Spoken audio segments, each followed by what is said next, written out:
On va ouvrir la parole de Dieu dans le psaume 40 et on va lire quelques versets du début de ce psaume. Un psaume merveilleux, un psaume rempli, je dirais, boosté de vérité.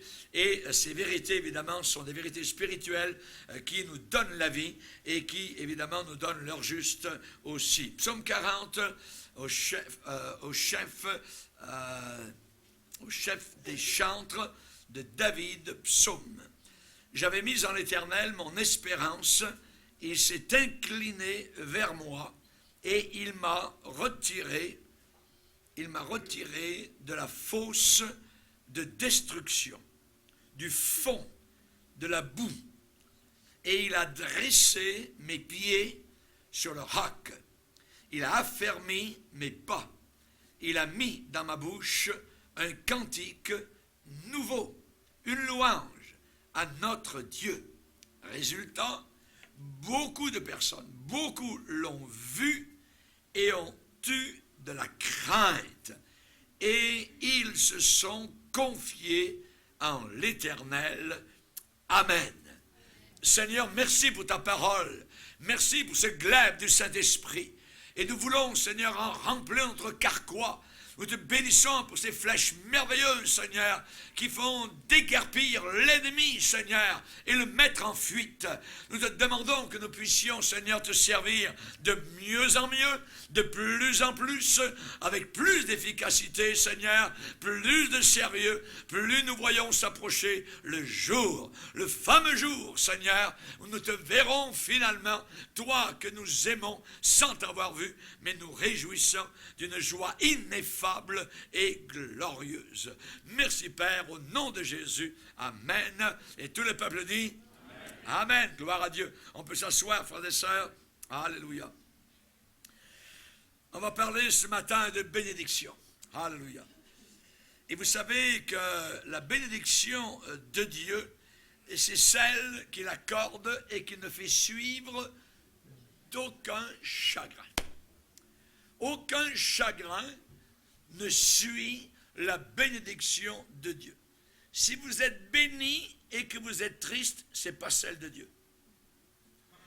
Si vous êtes béni et que vous êtes joyeux, eh bien, il y a de fortes chances que ce soit celle du Seigneur. Psaume 40, eh bien, nous donne différents aspects de ce que le Seigneur désire dans nos vies. David a dit, il m'a retiré de la fosse de destruction, du fond de la boue. Nous avons tous été retirés, extirpés. Dans le mot extirpé, il y a ex, qui veut dire hors de. Voyez, extirpé, tiré en dehors de, comme déraciné. Il nous a retirés d'une fosse, d'un puits de destruction, du fond de la boue. Nous étions dans le fond. Nous n'étions pas dans le sommet, nous étions dans le fond. Voyez? Et on sait particulièrement que la bénédiction dont nous parle David ici, c'est une bénédiction que Dieu accorde et qui vient du Seigneur, qui ne vient pas des hommes, et que Dieu seul est capable d'accorder. Qui ne veut pas être béni? Voyez? Ça serait un insensé. Ça serait une insensée. Qui voudrait être maudit? Voyez. Dans la parole de Dieu, dans Deutéronome 28, il y a des grandes pages où on nous parle, si tu fais ceci, tu seras béni. Si tu fais cela, tu seras maudit. Nous ne voulons pas être maudits, mais nous voulons être bénis. Auparavant, nous étions sous la malédiction. Mais Christ a été fait pour nous malédiction, afin que nous devenions bénédiction, que nous soyons bénis. Par exemple, dans l'Ancien Testament, Jacob voulait absolument être béni. Et vous vous rappelez comment il s'est battu avec l'ange de l'Éternel toute une nuit, voyez. Est-ce que vous êtes déjà battu avec Dieu pendant toute une nuit? Ça peut vous arriver au travers de la prière. Évidemment, vous n'arrivez pas à dormir et vous êtes devant le Seigneur et vous bataillez, ça lutte, ainsi de suite, voyez. C'est ce qui est arrivé, je dirais, réellement et physiquement à Jacob lorsqu'il a combattu contre l'ange de l'Éternel. Et Jacob a demandé une chose à cet ange de Dieu, je veux que tu me bénisses. Évidemment, c'était le Seigneur Jésus-Christ, dans une théophanie, avant son incarnation. Souvent, Jésus, dans ce testament, porte le nom de l'ange de l'Éternel. Mais Jacob voulait une chose, être béni. Je veux que tu me bénisses. Voulez-vous être béni cette année? Voulons-nous être une église bénie? Non pas une église qui vivote, qui est là, qui roule dans le rituel, voyez, comme d'habitude. Non, non, non, non, voyez. Je ne te laisserai pas partir, a dit Jacob, à l'ange de l'Éternel, avant que tu m'aies béni. Je veux que tu me bénisses. Auparavant, ici au Québec, il y avait une chose très bien, j'ai trouvé quand je suis arrivé, il y a plus de 40 ans, quelque chose qui se passait parce qu'il y avait généralement des grandes familles. Les gens avaient 12 enfants, 15 enfants, 8 enfants. Et en début d'année, il y avait une cérémonie familiale après un repas et où le père, donc, bénissait ses enfants. Et donc, les enfants passaient devant le père. Ils se mettaient parfois à genoux et le père posait sa main, donc, sur eux de bénédiction. Je trouve ça, voyez, qui était une chose très bonne, très belle, voyez. Par exemple, on voit que Jacob a béni ses enfants. Isaac a béni Jacob. Et Ésaü, le frère de Jacob, pleurait pour avoir la bénédiction. Mais elle était passée. C'était Jacob qui l'a vue.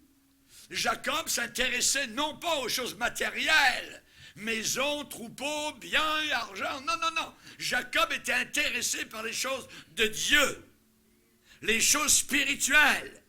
Il voulait la bénédiction, il l'a eue et il a été béni. Et à la fin de sa vie, lorsqu'il a fait venir ses enfants, il a pu leur dire, au travers de ma vie, Dieu m'a béni. Dieu m'a béni. Pouvez-vous dire que Dieu vous a béni au travers de votre vie chrétienne? C'est très important. On sait que nous sommes bénis de toutes sortes de façons. Peut-être que vous ne le voyez pas de cette manière-là, hein, par exemple dans nos enfants. Nos enfants. La Bible dit, dans un court psaume, il est dit, c'est ainsi qu'est béni l'homme qui craint l'Éternel. Comment ça? Eh bien, tout d'abord, tu jouis du travail de tes mains. Tu es béni dans ton travail. Tu jouis du travail de tes mains. Tu es heureux. Ta femme, nos épouses sont-elles des bénédictions? Ou une malédiction? Il est dit, ta femme est comme une vigne, féconde, voyez, qui porte du fruit, dans l'intérieur de ta maison. Tes fils sont comme des plants d'olivier autour de ta table. C'est ainsi qu'est béni l'homme qui craint l'Éternel. Qui craint l'Éternel. Donc, ce sont des bénédictions, évidemment, que parfois nous ne voyons pas. Si vous êtes marié, bénissez le Seigneur pour votre épouse. Et ne maugrez pas, ne vous aigrissez pas contre elle. Ah, j'aurais dû en prendre une autre. Je me suis trompé. Non, non, tu ne t'es pas trompé. Apprends à marcher, apprends à l'aimer, apprends à bénir Dieu pour ton épouse. C'est toi qui es en train de grandir dans les voies du Seigneur. Identique de l'autre côté. Voyez. Il est dit dans Psaume 112, la génération des hommes droits sera bénie. La génération des hommes droits sera bénie. Alléluia. Jacob a béni ses deux fils. Les deux fils particulièrement donc de Joseph. On dirait ses deux petits-fils. Savez-vous comment il les a bénis? Il était quasiment aveugle et il a fait venir vers lui ses petits-fils. Ils s'appelaient Éphraïm et Manassé. Et soudain, Joseph, qui est le papa, voit, il amène ses deux enfants proches de son père, Jacob, et Jacob fait ce geste-là. Il a deux petites têtes devant lui, et il fait ce geste. Et il bénit l'un comme ça, et l'autre comme ça. Et Joseph dit, papa, non, comme ça. Laisse faire, Joseph, c'est comme ça. Et donc, Jacob a donné une chose à l'un de ses petits-fils et une autre chose à l'autre petit-fils. Parfois, nous disons, Seigneur, bénis comme ça. Mais Dieu dit, je vais te bénir comme ça. Et nous n'aimons pas ça. Parce que ce n'est pas le genre de bénédiction auquel nous nous attendrions ou que nous penserions. On va le lire, si vous voulez bien. Dans Genèse. Dans Genèse 48,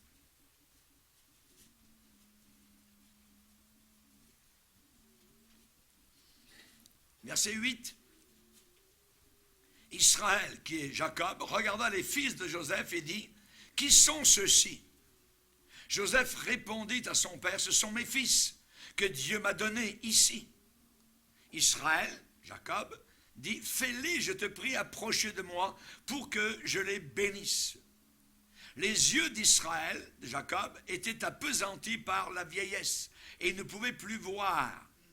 Joseph les fit approcher de lui. Et Jacob, Israël, leur donna un baiser et les embrassa.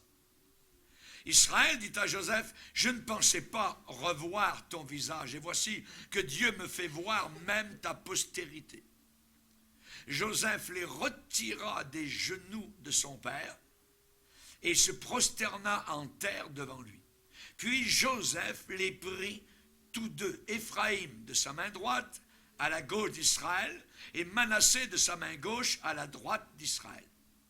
Et il les fit approcher de lui. Israël étendit sa main droite et la posa sur la tête d'Éphraïm qui était le plus jeune. Et il posa sa main gauche sur la tête de Manassé.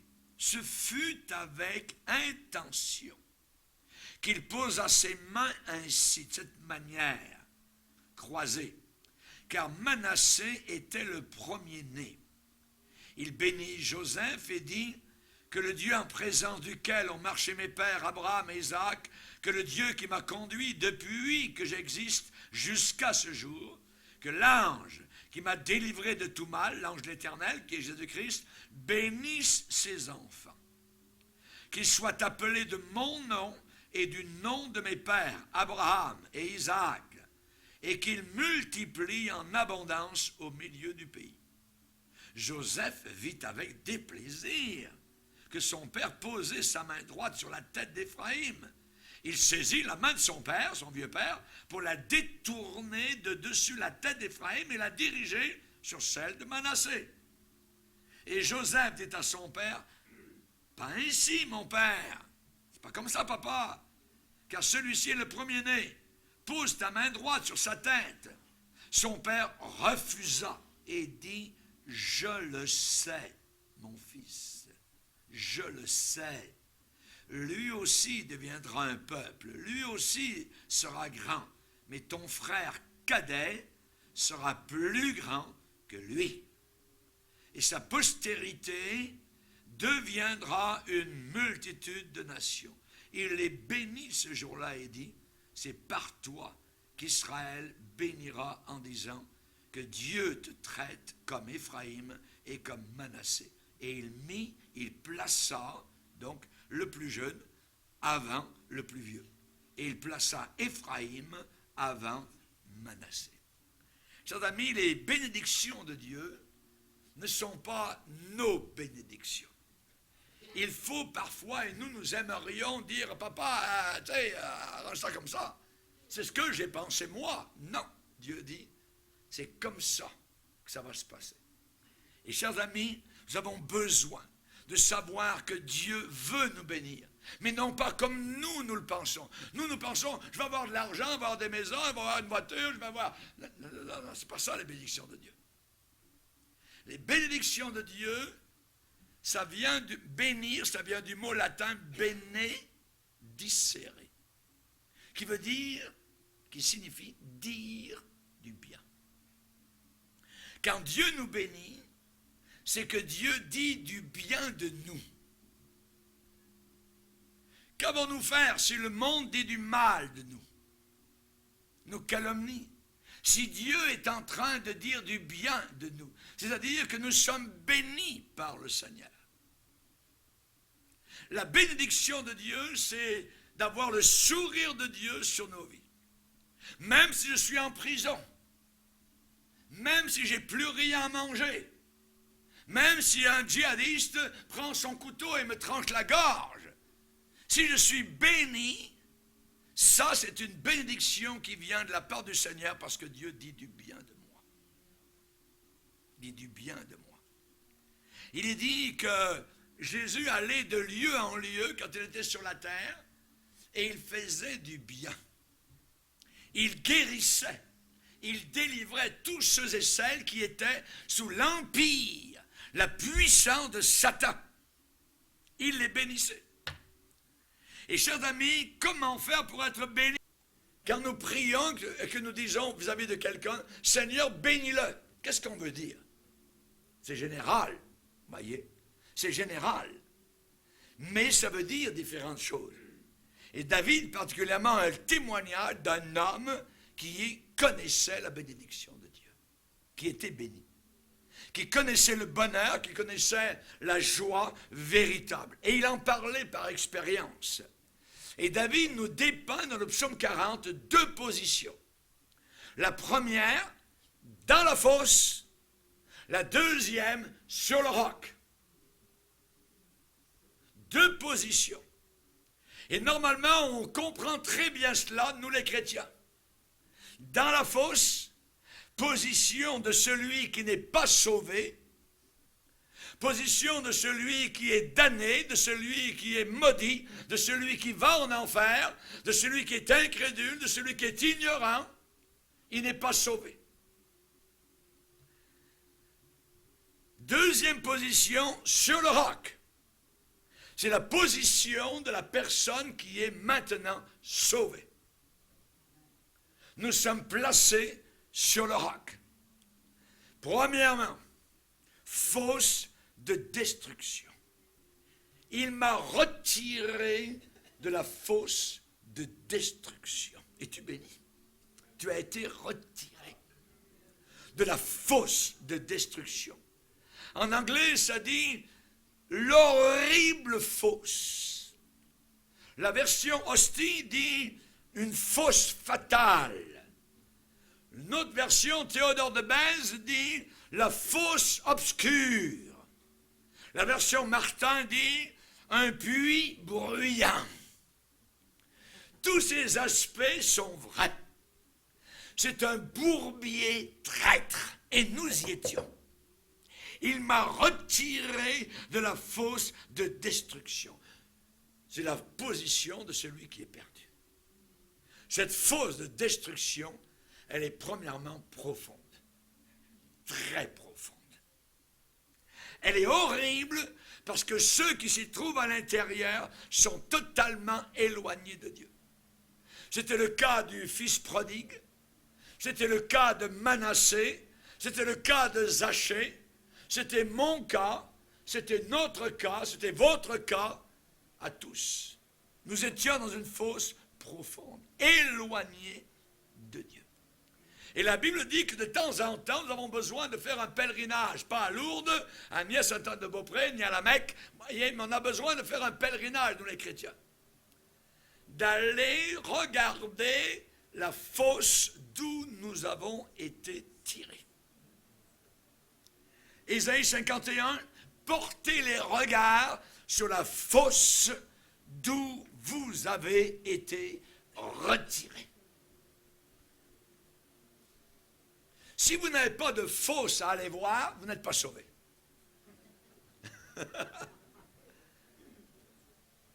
Ça veut dire que vous n'êtes pas sauvé. Il m'a retiré de la fosse de destruction. Sa profondeur est horrible. Aucun homme ne peut venir à leur secours. À ceux qui sont dans cette fosse, ils sont prisonniers de Satan. Elle est profonde. Ils sont séparés de Dieu et rien n'y fait. Ils peuvent au fond de la fosse prendre des bonnes résolutions, rien n'y fait. S'ils bougent un peu, ils s'enfoncent un peu plus dans la boue. Plus que cela, ils sont ennemis de Dieu. Ils ne le connaissent pas. Et pour aller au ciel, il faut connaître Dieu. Pas dans la tête, dans le cœur. Ils sont étrangers au Seigneur. Cette fosse est profonde, elle est obscure. Obscurité. Une fosse obscure, c'est horrible. Les ténèbres sont tellement épaisses dans cette fosse que ceux qui s'y trouvent ne peuvent même pas se voir eux-mêmes. Ils ne se voient pas. Si vous parlez à quelqu'un qui vous dit, mais toi tu dis que tu es sauvé, puis moi j'ai ma religion, tout ça, je suis sauvé autant que toi, ouais. Vous avez affaire à un perdu en face de vous. Et vous le savez. Et vous le savez. Si quelqu'un s'oppose à votre message, c'est une preuve. Premièrement, que vous êtes sauvé et que la personne en face de vous est perdue. Pasteur, où est-ce que vous avez déniché ça? Allons voir dans Philippiens.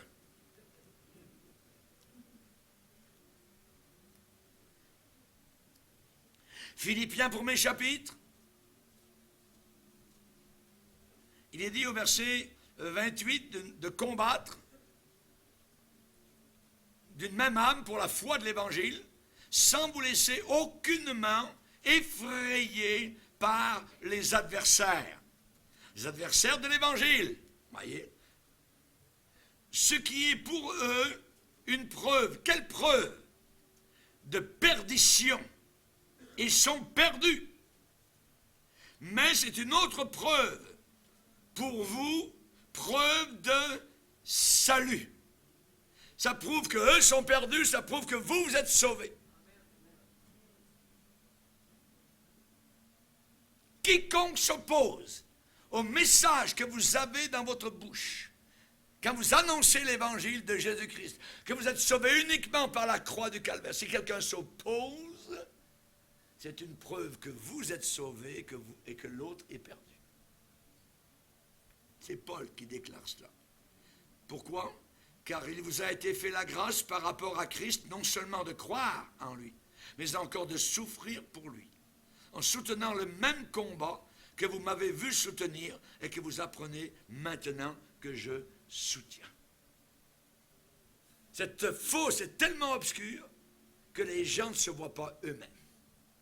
Paul l'a expliqué en disant, c'est notre évangile, parce qu'il y a d'autres évangiles, mais si notre évangile, si notre évangile est voilé, incompris, il est voilé pour ceux qui périssent, pour ceux dont le Dieu de ce siècle, qui est Satan, a aveuglé leur intelligence pour qu'ils ne voient pas briller la splendeur de l'évangile.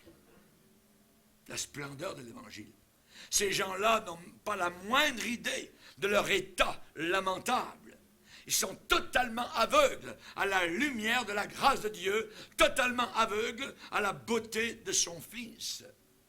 Rappelons-nous que les pires qui sont opposés à Jésus-Christ sur la terre, ce n'est pas les païens, c'est des gens religieux qui croyaient supposément à Dieu. Voyez? Et Jésus a dit au peuple, en disant, ces gens-là, ce sont des aveugles qui conduisent d'autres aveugles, laissez-les. Laissez-les. Ça veut dire, quittez-les. Ils vous conduisent vers le monde. Ils ne vous conduisent pas vers le salut, vers la séparation, vers la sanctification. Laissez-les, ce sont des aveugles qui conduisent. Ouais, mais ils ont fait des études en théologie, ils sont allés à l'école biblique. Laisse faire l'école biblique, laisse faire la théologie. Aujourd'hui, nous vivons dans un monde de séduction, de religion. Parce qu'il y a quelque chose qui doit arriver, une religion unique et mondiale en train de monter, à la tête de laquelle arrive, selon Apocalypse 13, le faux prophète, qui sera l'acolyte de l'Antichrist. Cette religion mondiale doit absolument briser toutes les barrières pour faire un et un seul. Tous ensemble, marchons directement tous ensemble, on croit tous en Dieu, cette suite, et on s'en va, et on marche, et on danse, et on rock, et on couche, et on découche, et on boit, et on se fait masser, et ainsi de suite, et on s'en va directement vers l'enfer. C'est ce qui est en train d'arriver. Laissez-les. Moi, je les ai laissés. Je me rappelle très bien le jour où je suis allé voir le curé, je lui ai dit, c'est fini, bye bye, au revoir. Laissez-les. Que ce soit un pasteur, que ce soit un curé, que ce soit un imam, laissez-les. Maintenant, dans cette fosse, il y a du bruit. Cette fosse de destruction, il y a beaucoup de bruit. Il y a de l'agitation. Il y a des pleurs. C'est horrible. On ressent déjà l'enfer. Il y a de la violence. Il y a des cris, il y a des plaintes. Pourquoi ce tumulte parmi les nations? Ces vaines pensées parmi les peuples. Pourquoi se liguent-ils ensemble contre l'Éternel et contre son roi? Dieu le Père et Dieu le Fils. Et se liguent contre notre Dieu. Beaucoup de bruit. Vous savez, ces églises où pour se parler l'un à l'autre, un dimanche matin, il faut que vous parlez dans l'oreille de l'autre. « Hey, est-ce que tu m'entends? » Sortez de là. Ce n'est pas votre endroit. Ce n'est pas votre lieu. Vous êtes dans la fosse de destruction. Chers amis, dans cette fosse de destruction, il n'y a aucune musique qui charme l'âme. Il y a un bruit de querelle dans cette fosse de destruction. Pour qu'il ait, hélas, ceux qui s'attardent auprès du vin. S'attarder auprès du vin. C'est merveilleux, ces chrétiens aujourd'hui qui ont des coupes grosses comme 1 litre, vous voyez, qui se rencontrent le samedi soir pour faire des repas, qui le dimanche matin, quand ils se quittent le soir, sans moitié, tu sais, c'est quasiment nez rouge qu'il faut qu'ils les raccompagnent. Puis ensuite, le dimanche matin, je t'aime Seigneur, alléluia. Non. Ils sont dans la fosse de destruction.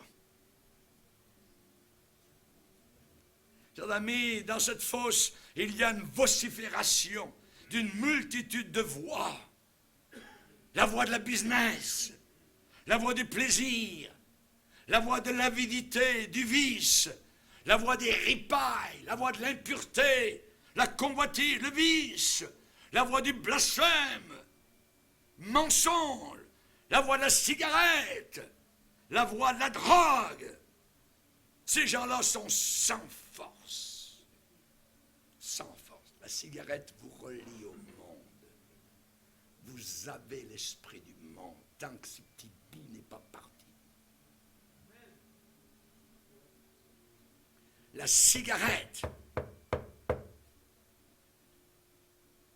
Vous êtes dans la fosse. Et il y a besoin d'en sortir.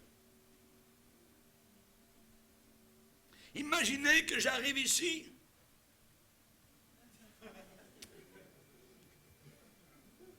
Il n'y a pas de mal. Il n'y a pas de mal. Il n'y a jamais de mal. Vous avez vu, vous connaissez les icebergs. Il y en a une partie en dehors, mais la plus grosse partie est dessous. Et dessous, quelle saleté, quelle pourriture,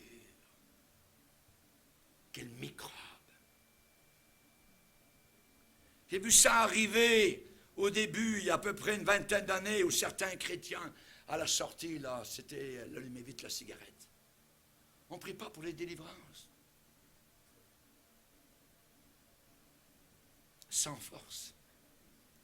Es-tu dans la fosse de destruction?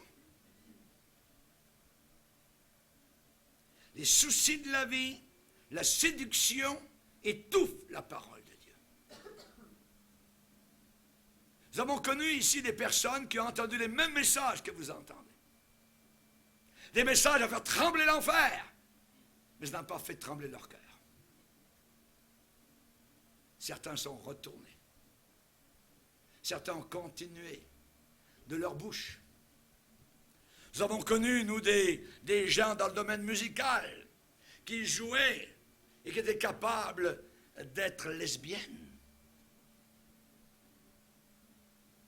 On a connu certaines églises où des souteneurs venaient à l'intérieur s'asseoir pour embarquer les jeunes filles et les emmener dans les trafics de filles au travers du monde. C'est un lieu merveilleux, l'église de Dieu, où les filles qui grandissent et s'habillent avec leurs leggings, tout le monde les convoite, ainsi de suite. Pourquoi pas aller les chercher directement à l'intérieur de l'église de Dieu? Ils ne sont même pas sauvés. Il n'y a aucune crainte de Dieu. C'est un vernis religieux. Regardez les mariages, simplement. Comment les femmes sont-elles habillées dans ces mariages supposément de chrétiens merveilleux? Ils aiment Dieu, sont sanctifiés et vont au ciel. Hein? Chers amis, il y a un ménage inimaginable à faire dans nos vies personnelles.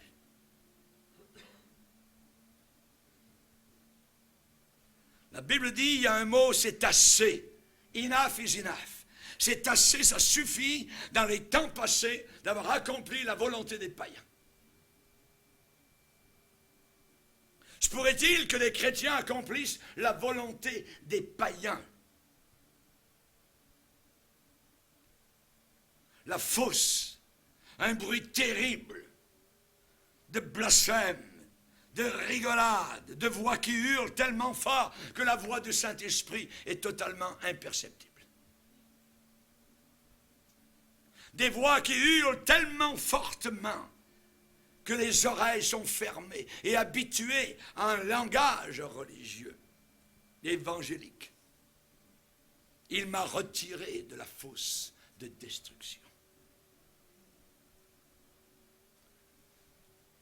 L'été passé, j'avais dans ma piscine une grenouille. Et j'ai dû partir 2-3 jours. Quand je suis revenu, elle était morte. Parce qu'elle n'a pas pu sortir. Et il y a des gens exactement comme cela, grenouilles. Ils sont pris, littéralement, dans la fosse de destruction. Vous savez, aujourd'hui, le mot chrétien ne veut plus rien dire. Quand quelqu'un me dit « je suis chrétien », moi, il me dirait « je suis païen », ça serait pareil. Parce que ça ne veut rien dire. Et c'est la raison pour laquelle Jean, l'apôtre, a dit « éprouvez les esprits pour savoir s'ils sont de Dieu, ces gens-là. » Quelle sorte de Christ? Quelle sorte d'évangile? Quelle sorte de vie mène-t-il? C'est très important que celui qui a des oreilles entende ce que l'Esprit dit. Jésus a dit, si quelqu'un entend ma voix, pouvons-nous encore entendre la voix du Seigneur? Sommes-nous encore atteignables? Souvent, nous ne voulons pas attendre. Je disais l'autre jour, durant la semaine de jeûne et prière, qu'à un moment donné, à une instance, Moïse est monté sur la montagne, sur l'appel de Dieu. Dieu l'a convoqué, monte Moïse. Et pendant 7 jours, Moïse est resté là sur la montagne, dans le parloir, à attendre. Avant que Dieu lui parle. 7 jours à attendre, avant que Dieu ouvre la porte, vienne et parle à son serviteur. Nous prions 5 minutes. Hey Seigneur, hello. Hey, toi le gars là-haut. Oui. Non. Ce genre de christianisme n'est pas le christianisme que je prêche depuis plus de 40 ans. Sur le roc, c'est autre chose. Fosse de destruction. Sur le roc. il a dressé, c'est lui le Seigneur, il a placé, il a dressé mes pieds sur le roc. Le roc, c'est un lieu de sécurité. Au lieu de l'horrible bruit qu'il y avait dans la fosse, maintenant, il a mis dans ma bouche un cantique nouveau. Nouveau. C'est neuf. Auparavant, je ne connaissais pas ces cantiques neufs, nouveaux. Ça a mis un cantique nouveau, normalement, doit maintenant remplir notre bouche sur le roc. Il a placé mes pieds sur le roc de l'œuvre parfaite de Jésus-Christ. Si vous placez votre vie sur un homme, vous êtes fini dès le départ. Notre vie doit être placée sur Jésus-Christ, son œuvre achevée à la croix du Calvaire. Vous savez, les faux prophètes viennent et généralement, ils visent les chrétiens, les véritables. Ils les rencontrent dans la rue, tout ça, McDo, là, là. Ouais, hey, nous, chez nous, c'est merveilleux, l'esprit travaille, ça, il y a des miracles, puis il y a des prophéties, puis c'est tellement glorieux que nous, on tombe par terre, inanimés d'esprit, puis on a les prophètes, on a les 5 ministères, et ainsi de suite. Ouais. Le petit chrétien, c'est arrivé un jour comme ça. C'était une chrétienne qui a été abordée par ces gens-là.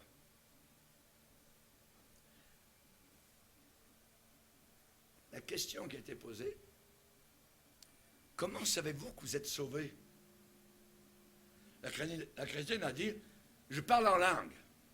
Oh, voyons donc, tu es sauvé parce que tu parles en langue? C'est comme si le travail du pasteur, pendant des années, servait à zéro. On n'est pas sauvé parce qu'on parle en langue. On peut parler en langue et descendre en enfer. On est sauvé parce que Jésus-Christ est mort sur la croix du Calvaire pour nous pardonner nos péchés. L'enseignement n'avait pas percuté encore le cœur d'une vieille chrétienne depuis 20 ans. Je suis sauvé parce que je parle en langue. Voyons donc. Tu es sauvé parce que tu as été pardonné de tes péchés, parce que Jésus-Christ est mort sur la croix. C'est la raison pour laquelle la doctrine est très importante. L'enseignement doctrinal. Voyez, si je vis uniquement d'émotions, d'émulation, de sentiments, c'est merveilleux. Je rencontre mes amis à l'église, tout ça. Puis il y a le ministère des hommes, ministère des divorcés, ministère des remariés, ministère des ceux qui sont remariés 2 fois, ceux qui sont remariés 3 fois. Vous voyez, là il y a un ministère spécial pour eux. Il y a des ministères en veux-tu en voilà. Oui, ça sert à zéro. Ça ne sert à rien. Il faut bâtir sur Jésus-Christ, l'œuvre achevée. Quelqu'un ce matin, sa prière a dit, Seigneur, ton œuvre a été achevée, accomplie à la croix. C'est l'achèvement sur la croix. Ça, c'est la fondation sûre, certaine, pour que notre pied ne soit pas ébranlé. La foi en Jésus-Christ. Et si quelqu'un place un autre fondement, qu'il soit anathème. Il n'y a pas d'autre fondation. Il n'y a pas d'autre fondement. Une église qui est bâtie sur un homme va s'écrouler. L'église catholique va s'écrouler. C'est un repère de démons. C'est devenu un repère de démons. Bâti sur l'apôtre Pierre. Voyons donc. On ne peut pas bâtir sur un homme. Quand on est béni, on est sur le roc. On est sauvé et on est satisfait. Vous savez, ces chrétiens de longue date qui disent « Oh, moi je cherche la vérité. » Tu cherches la vérité? Il me semblait que si tu étais sauvé, tu l'avais trouvé. Tu cherches la vérité? Tu ne l'as pas trouvée. Nous avons découvert la vérité. Et ensuite, nous progressons dans la vérité. Nous restons dans le chemin de la vérité. Nous ne cherchons pas la vérité, nous ne cherchons plus la vérité. Nous sommes basés sur l'œuvre parfaite de Jésus-Christ. Certains ont basé leur vie sur des miracles. On ne base pas notre vie sur des miracles. Le diable, il fait des miracles aussi. L'Antéchrist va en faire à vous épater, à vous ébahir d'une façon inimaginable, jusqu'à faire descendre le feu du ciel.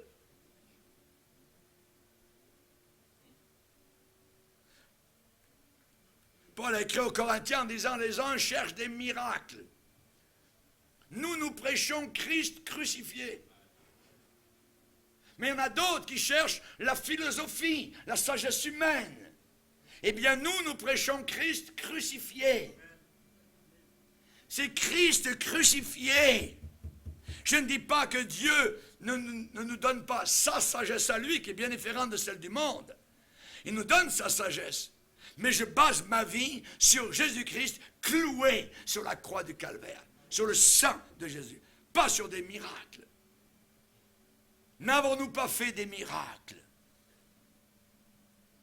Certains ont dit, ouais, mais ces gens-là n'étaient pas sauvés, ça. Ils ont fait des miracles, ils n'étaient pas sauvés. Non. Non, ils ont fait des miracles au nom de Jésus. C'était des chrétiens. Les fils de Séva ont essayé de faire des miracles, d'invoquer le nom de Jésus sur des démoniaques. Niet.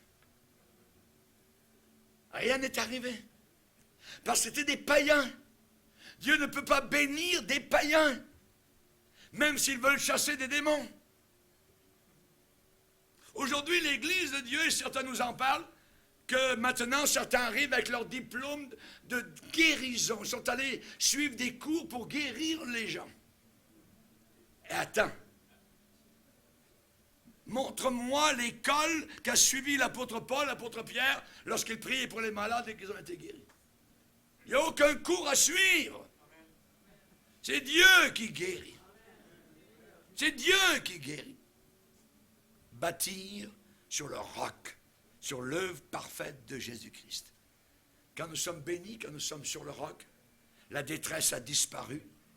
Maintenant, on est écouté. Ça marche avec Dieu. Il répond à nos prières. Il s'est incliné vers moi et il a écouté mes cris. Maintenant, je suis sauvé. Il m'a retiré de la fosse de destruction. Maintenant, je suis établi. Il a dressé mes pieds sur le roc. Maintenant, je me réjouis. Il a mis dans ma bouche un cantique nouveau, une louange à notre Dieu. Moi, j'ai bien peur de ces chrétiens qui sont toujours là, la bouche fermée. Ils louent jamais le Seigneur.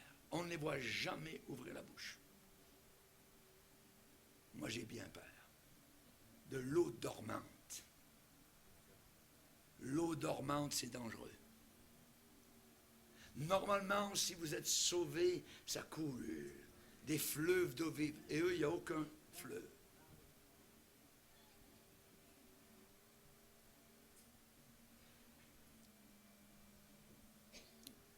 Chers amis, on a besoin de sonder. Où est-ce que j'en suis? Il a mis dans ma bouche un cantique nouveau. Dans certaines églises, ils ont un comité spécial. Nous ne l'avons pas encore, j'espère qu'on ne l'aura jamais. C'est le comité des plaintes. Le comité des plaintes, les plaignards. Quand ils arrivent à l'église de Sentier, mais c'est merveilleux! Voilà l'église parfaite! Puis ensuite, ils marchent un bout de temps, puis, oh, tiens, il y a 6 heures, il y a ça, puis là, ils regardent plus ce qui fonctionne, ils regardent ce qui va pas. Le comité des plaintes, les plaignards, comité des murmures, comité des gémissements. Arrête! Arrête!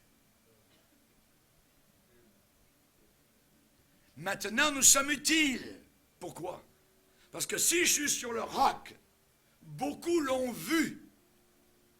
Beaucoup de personnes l'ont vu et ont eu de la crainte et sont confiés dans le Seigneur. Nous avons des jeunes gens ici dans l'Assemblée. Et mes amis, depuis quelques semaines, commencent à amener leurs amis. Et les amis écoutent. Ils sont bouleversés, ils commencent à lire leur Bible. Beaucoup l'ont ont vu le changement.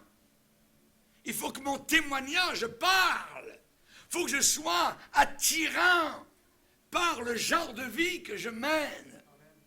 Mon genre d'action, mon genre de réaction. Comment est-ce que je réagis? Et je suis satisfait. Quand j'ai découvert Jésus, j'ai dit, je l'ai. Maintenant, c'est ma vie entière, jusqu'à la fin. Pourquoi? Parce que ça ne changera jamais. La parole de Dieu est inchangeable, incontournable. Nous avons bâti notre vie sur le roc de sa parole, qui est infaillible. Elle est infaillible. Il l'a promis.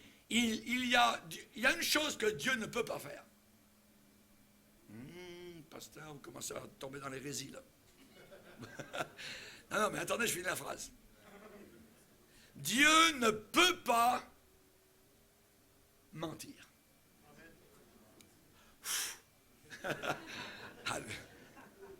Dieu ne peut pas mentir. C'est une impossibilité. S'il dit une chose, il le réalise. Il l'accomplit. Celui qui croit véritablement, il possède quelque chose de certain qui s'appelle la vie éternelle. On disait auparavant, et le paradis à la fin de vos jours. Oui, c'est exactement ça. C'est exactement cela. La vie éternelle. Celui qui croit au Fils, il a la vie. Celui qui ne croit pas au Fils n'a pas la vie de Dieu. Il n'a pas la vie. Croire. Mais moi aussi, je crois. Oui. Croire, ça veut dire que tu abandonnes ta vie totalement entre les mains du Seigneur. Tu lâches. Voyez. Les démons croient aussi. Et ils tremblent. Et les démons sont encore mieux que les témoins de Jéhovah ou les autres. Ou que les islamistes. Parce qu'ils croient que Jésus est le Fils de Dieu. Nous savons qui tu es. Tais-toi, a dit Jésus. Tu es le Saint. Les démons savent qui est Jésus-Christ. Et on ne peut pas aller au ciel si on ne croit pas que Jésus-Christ est Dieu en chair. Nous le savons. Et la Bible dit, vos noms sont écrits dans les cieux. Vos noms sont écrits dans les cieux. Ne vous réjouissez pas de ce que vous faites des miracles ou que ce soit, que les démons sont chassés. Réjouissez-vous de ce que vos noms sont écrits. Écrits. Amen. Et vous dites, Saint-Iche, Clément, dont les noms sont écrits. Nous sommes approchés de l'assemblée des premiers-nés, inscrits dans les cieux. Inscrits dans les cieux. Quiconque ne fut pas trouvé écrit dans le livre de vie fut jeté dans les temps de feu et de soufre. Il n'entrera dans le ciel que ceux écrits dans le livre. Tous les efforts des impies, tous les arguments des impies, les mensonges de Satan ne pourront rien y changer. Absolument pas. Je suis gardé. Celui qui a commencé en moi cette bonne œuvre la rendra parfaite pour le jour de Christ. Jésus actuellement, il est mon souverain sacrificateur. Et dans l'Ancien Testament, le souverain sacrificateur, il avait ce qu'on appelle sur lui-même, sur sa poitrine, le pectoral. Avec, pour chaque tribu, un diamant, une pierre précieuse. Il y en avait 12. Il les portait sur son cœur. Et Jésus-Christ te porte sur son cœur. Je t'ai gravé sur mes mains. Je te porte sur mon cœur. Je suis béni par